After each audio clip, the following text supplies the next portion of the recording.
मुजफ्फरनगर में नोएडा श्रमिक प्रदर्शन पर सीएम योगी का बयान। औद्योगिक अशांति पैदा करने वालों से सावधान रहें। अशांति फैलाने की साजिश हो रही है।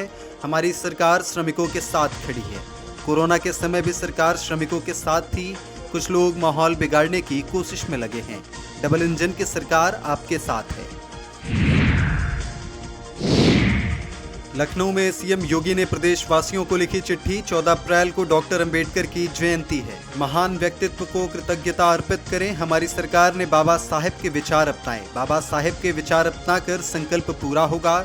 समृद्ध सशक्त समृद्ध प्रदेश के निर्माण का संकल्प। प्रदेशवासी घर में अच्छी पुस्तकें रखें, स्वयं पढ़ें और बच्चों को भी प्रेरित करें, तभी बाबा साहेब का सपना साकार होगा।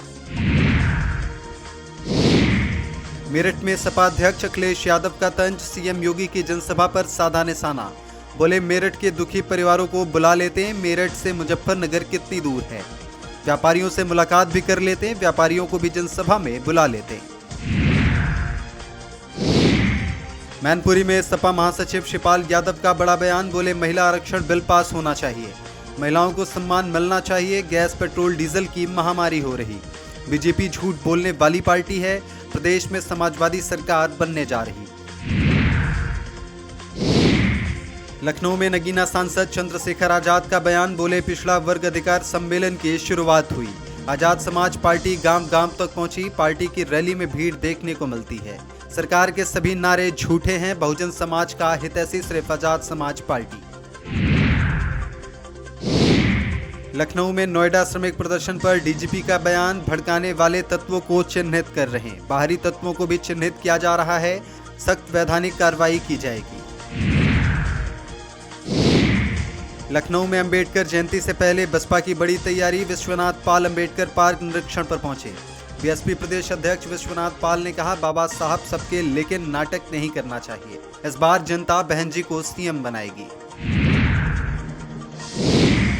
लखनऊ में सांसद खेल महाकुंभ का आगाज। कार्यक्रम में रक्षा मंत्री राजनाथ सिंह का बयान। 12 वर्षों में खेल में बहुत बदलाव आया। लखनऊ पहले भी स्पोर्ट्स के लिए जाना जाता था। आज गांवों में स्पोर्ट्स इंफ्रास्ट्रक्चर विकसित। मुख्यमंत्री योगी हजारों करोड़ खर्च कर रहे हैं।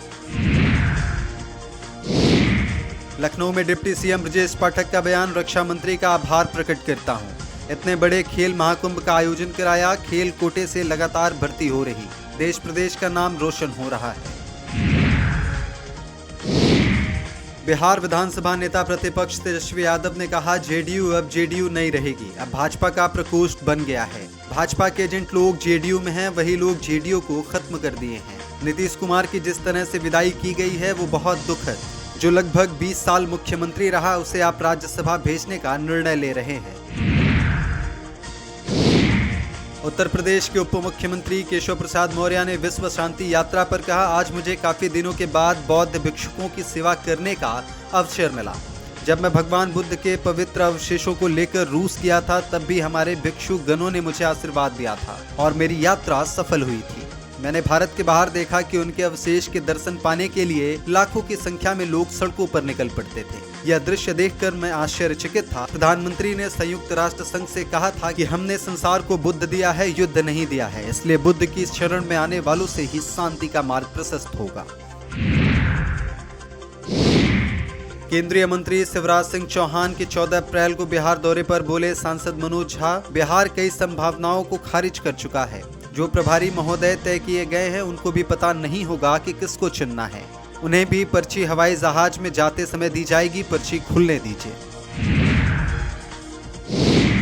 प्रधानमंत्री नरेंद्र मोदी ने कहा, हमारे देश में महिला नेतृत्व का एक बेहतरीन उदाहरण पंचायती राज संस्थाएं भी हैं। आज भारत में 14 लाख से अधिक महिलाएं लोकल गवर्नमेंट बॉडी में सफलतापूर्वक काम कर रही हैं। लगभग 21 राज्यों में तो पंचायत में उनकी भागीदारी करीब 50% तक पहुंच चुकी है। लाखों महिलाओं की राजनीतिक और सामाजिक जीवन में ये सक्रियता दुनिया के बड़े बड़े नेताओं और राजनीति के विशेषज्ञों के लिए बहुत ही हैरान करने वाली बात होती है। इससे भारत का गौरव बहुत बढ़ता है। अनेक अध्ययनों में यह सामने आया है कि जब निर्णय प्रक्रियाओं में महिलाओं की सहभागिता बढ़ी, तो इससे व्यवस्थाओं में भी संवेदनशीलता आई है।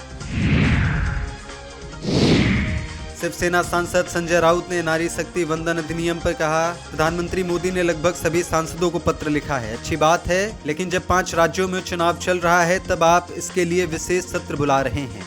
चुनाव में क्रेडिट लेना चाहते हैं। यह राजनीति का खेल जो चल रहा है, हम उसका विरोध कर रहे हैं। उत्तर प्रदेश सरकार के मंत्री नरेंद्र कश्यप ने कहा है, नोएडा में आंदोलन करने वाले सभी से मैं अपील करूंगा कि वे प्रदेश में शांति के लिए ऐसा कोई कदम न उठाएं जिससे कानून व्यवस्था में कोई बाधा पैदा होती है। प्रदेश ने विकास की दिशा में कदम आगे बढ़ाए हैं। एमएसएमई, उद्योग, रोजगार की बात हो, हर दिशा में प्रदेश आगे बढ़ा है। मैं आंदोलनकारी लोगों से कहूंगा कि किसी के बहकावे में न आए। सरकार उनकी समस्याओं का समाधान करने में आगे बढ़ेगी। पश्चिम बंगाल विधानसभा नेता प्रतिपक्ष और भवानीपुर व नंदीग्राम विधानसभा क्षेत्रों में भाजपा उम्मीदवार शुभेंदु अधिकारी ने ममता बनर्जी के बयान पर कहा, झूठ बोल रही हैं, उनके पास मुद्दा नहीं है इसलिए ये सब बोल रही हैं। विकास नहीं किया, तुष्टीकरण, बेरोजगारी, भ्रष्टाचार की राजनीति करती हैं। पंजाब के मुख्यमंत्री भगवंत मान ने कहा, श्री गुरु ग्रंथ साहिब जी की बेअदबी को लेकर बहुत सख्त कानून बनाया गया है। यह एक स्टेट एक्ट है। एक्ट पहले से था लेकिन उसमें इतनी कड़ी सजा का प्रावधान नहीं था। जो कोई भी श्री गुरु ग्रंथ साहिब जी की बेअदबी करेगा उसे सख्त से सख्त सजा दी जाएगी। घटना बढ़ रही है। इस बिल का नाम जगत ज्योति श्री गुरु ग्रंथ साहिब जी सत्कार संशोधन विधेयक 2026 है। लखीमपुर में अवैध शस्त्र फैक्ट्री का भांडाफोड़। खमरिया थाना क्षेत्र में संचालित थी अवैध फैक्ट्री। मामले में 2 अभियुक्तों को गिरफ्तार किया गया। दोनों अभियुक्तों से 9 तमंचे, 3 कारतूस बरामद। तमंचे बनाने के उपकरण भी बरामद किए गए। दोनों आरोपियों को गिरफ्तार कर पुलिस ने जेल भेजा। कानपुर में ऑनलाइन गेमिंग साइबर ठगी सिंडिकेट का भांडाफोड़।